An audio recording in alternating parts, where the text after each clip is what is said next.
లేకపోతే ఒక season of repentance తర్వాత ఒక ఒక బలాన్ని పుంజుకుంటాం. ఆ బలాన్ని పుంజుకున్న తర్వాత కొంతకాలంలో డ్రైన్ అయిపోతున్న కారణం ఏంటంటే అపవాది స్ట్రాటజీస్ అంట ఇక్కడ పుంజుకున్న బలాన్ని ఇంకో రీతికి వచ్చి నీ ఎనర్జీని వేస్ట్ చేసేయాలని, నీ ఎనర్జీ నీలో ఉండి బయటికి తీసేయాలని, నీ మనసులో ఉన్న ఆ సమాధానం అంతా తీసి పెట్టేసి కలవరాన్ని వేయాలని, చెత్త వేయాలని, మురికిని వేయాలని. ఈరోజు మిమ్మల్ని అడుగుతున్నాను, ఎలాగుంది మీ మనసు? ఎలాగుంది మీ మనసు? మీ మనసులో సమాధానం ఉందా?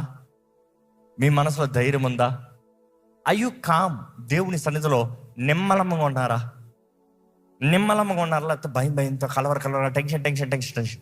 If you feeling any stress, ఏదైనా ఒత్తిడి, ఏదైనా కలవరం అలాగ ఉంటే ఒకసారి కూర్చుని పరీక్షించుకోండి. ఎందుకు నేను ఇలాగున్నా?